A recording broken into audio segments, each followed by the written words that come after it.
All right, here now with reaction, IDF Special Forces veteran Aaron Cohn, Fox News contributor Katie Pavlich. Katie, let's get your take. I think we know what it's rooted in when talking about the squad and Congresswoman Omar. I don't think we need to spell it out for people. It's very clear where she's coming from. But also the level of ignorance is somewhat breathtaking, too. I don't think she's ignorant at all, Sean. I think these are her people. She also believes that America is the great Satan. She said just this week that she thinks America is becoming one of the worst countries in the entire world, despite us giving her refuge from the country of Somalia, where Islamic terrorists run, the show. She would be fine with Iran having a nuclear weapon. She is the person who said that some people did something in reference to 9/11. She's the one who laughed about Americans being afraid of al-Qaeda. So when people say that, maybe she's saying things out of turn or she doesn't know what she's talking about, she knows exactly what she's doing. She knows exactly whose side she's on. She's an anti-American congresswoman from Minnesota, and she is happy to appease America's enemies because she also believes in their same ideology and that America is the problem, not the solution to these Islamic terrorists, including the Iranian regime all over the world. Yeah, I think that's well said. And as we say this, Aaron, we are scrolling the Iranian, threats against the United States, the number of Americans that have died. We can go back to the hostages to being taken in 1979, Americans killed in Iraq, Americans killed, Marines killed in Beirut, all the other instances.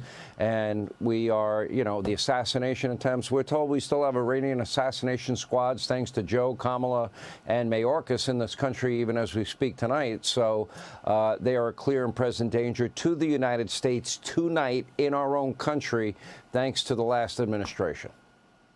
That's right, Sean, and it's a clear and present danger. Ilhan Omar saying that no one from Iran has ever attacked Americans isn't just false. It's very, very dangerous because Iran has killed Americans for decades. Hundreds of U.S. troops have died from Iranian-made IEDs in Iraq. Hezbollah, Hamas, the Houthis, every major terror group with American blood on its hands came from Iran. They've trained militias who've attacked our embassies.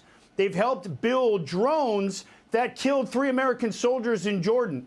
Sean, the Islamic Republic, terrorism is their entire identity, and they exist to export terrorism and destabilize Big Satan, the West, after Israel. And now that Israel's hitting them directly, their mask is starting to slip, Sean.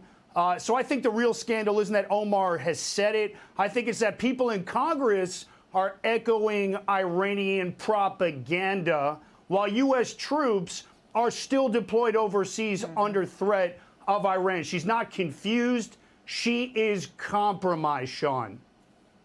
Let me ask you both this question. She's on their side. That's right. None of us have been briefed in, and it seemed, imminent, Katie, that the president was going to take out the Fordo site. The Israelis have taken out the other 2 sites.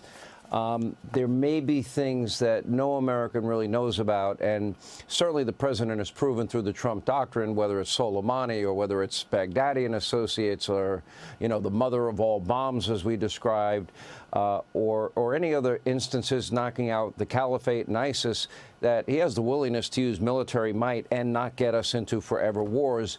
But it seems that there might be a reason, because the Israelis are winning this war. There is no doubt this war will be won by them, probably faster than people think. Yeah. I wouldn't put it past the Israelis, to just go after the Fordo site on their own using Plan B, C, and D all at once. I don't know. But there seems to be a reason, and I'm sure it is legitimate, that the president has given them one last chance for peace. Any speculation on your part, because I can't figure it out?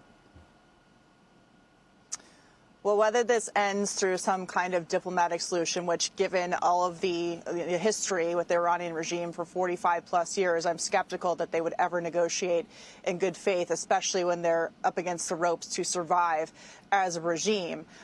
Or if this ends in a military operation, either by the Israelis at Fordo or by the president of the United States, it is ending. And it's not to get America into a forever war. It's to end a forever war.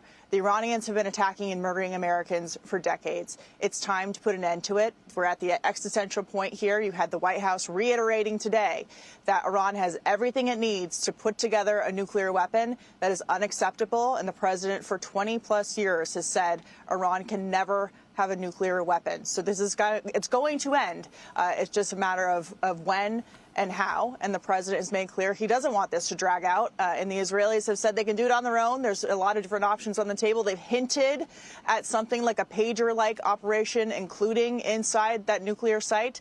So they have surprises potentially. But I think that the president is also interested in getting this job done. Aaron, what's your take?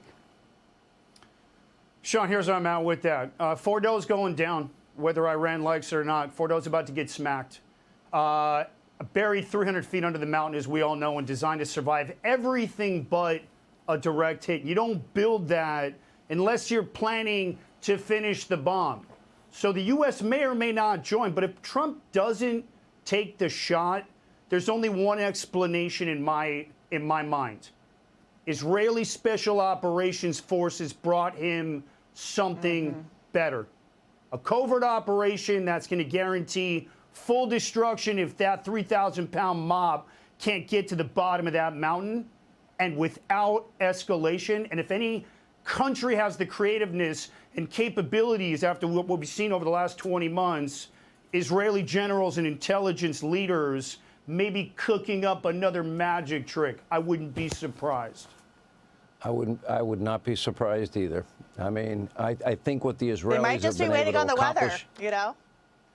It could be, or They might just be waiting on how the they weather. have taken out the top 8 people in Hamas and Nasrallah, the pager incident, how they penetrated deep inside Iran, and they were able to bring in with them drones, take out their scientists, take out their top military leaders. I think this will be studied for the next 100 years. Thank you both. Hey, Sean Hannity here. Hey, click here to subscribe to Fox News YouTube page and catch our hottest interviews and most compelling analysis. You will not get it anywhere else.